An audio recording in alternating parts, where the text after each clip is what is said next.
ہندوستان میں مغلیہ سلطنت کا بانی ظہیر الدین بابر تھا۔ ظہیر الدین بابر 24 فروری 1483 میں سینٹرل ایشیا کی ریاست فرغانہ میں پیدا ہوا۔ ظہیر الدین بابر کے والد کا نام عمر شیخ مرزا تھا۔ بابر کا سلسلہ نسب باپ کی طرف سے امیر تیمور اور والدہ کی طرف سے چنگیز خان سے جا ملتا ہے۔ بابر نے 11 سال کی عمر میں اپنی تعلیم مکمل کر لی۔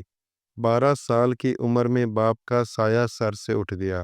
باپ کی اچانک موت کی وجہ سے جون 1494 میں وہ بادشاہ بن گیا، لیکن رشتہ داروں نے اس پر سختیاں کی اور 1502 میں اس سے فرغانہ کا علاقہ چھین لیا، جس پر اسے اپنا آبائی وطن چھوڑ کر کابل جانا پڑا۔ کابل پر اس کے چچا الوغ بیگ کی حکومت تھی۔ اس کے بعد اس کا بیٹا عبد الرزاق تخت نشین ہوا، مگر ایک شخص مکین بیگ نے زبردستی کابل کی حکومت پر قبضہ کر لیا، جس کے بعد بابر نے موقع غنیمت جانتے ہوئے کابل پر حملہ کر کے سارے علاقے پر قبضہ کر لیا۔ 1505 میں بابر نے بر صغیر کی شمال مغربی سرحد پر پہلا حملہ کیا، جس کے نتیجے میں وہ باجوڑ کے قلعے کو فتح کرنے میں کامیاب ہو گیا۔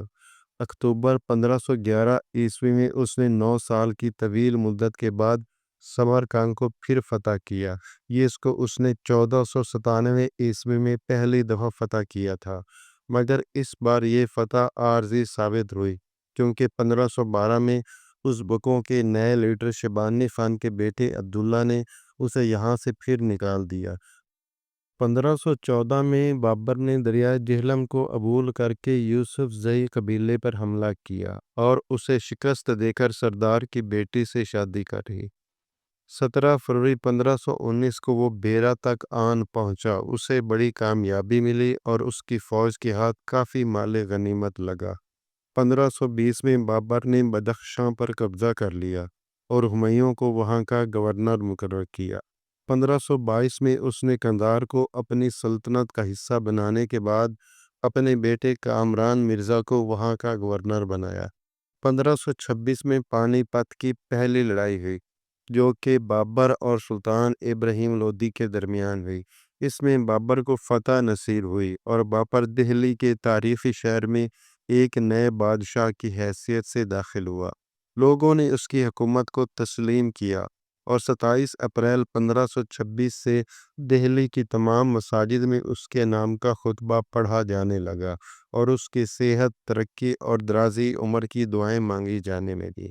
پانی پت کی اس لڑائی میں بابر کی فوج صرف 12,000 تھی اور ابراہیم لودھی کی فوج 1,00,000 کے قریب تھی، لیکن بابر کی فتح کی وجہ اس کا توپ خانہ تھا۔ 1527 میں کنوا کے مقام پر بابر اور رانا سانگا کے درمیان جنگ ہوئی۔ اس جنگ میں بابر نے شراب نہ پینے کا عہد کیا اور اللہ تعالیٰ نے اسے فتح نصیب کی۔ 1528 میں بابر نے راجپوتوں کے مشہور قلعے چند بری، جو کہ راجپوت سردار میدنی راؤ کے قبضے میں تھا، فتح کر لیا۔ اس کے بعد بابر نے بنگال اور بہار کا رخ کیا، کیونکہ وہاں ابھی تک افغانوں کی حکومت تھی۔ 1529 میں دریائے گاگرا کے کنارے پٹنہ کے قریب افغانوں کو شکست ہوئی۔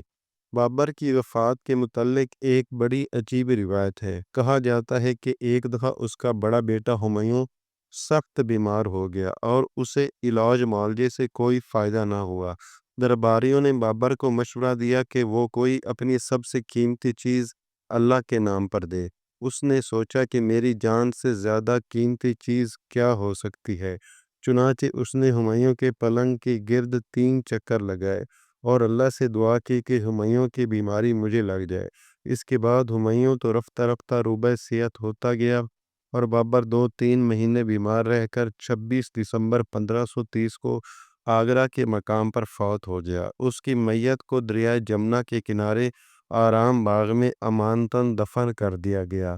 بعد میں اس کی وصیت کے مطابق لاش کو کابل روانہ کر دیا گیا اور ایک صورت پہاڑی کے نزدیک ایک باغ میں دفن کر دیا گیا۔ اس کا دور حکومت 1526 سے 1530 تک کا ہے۔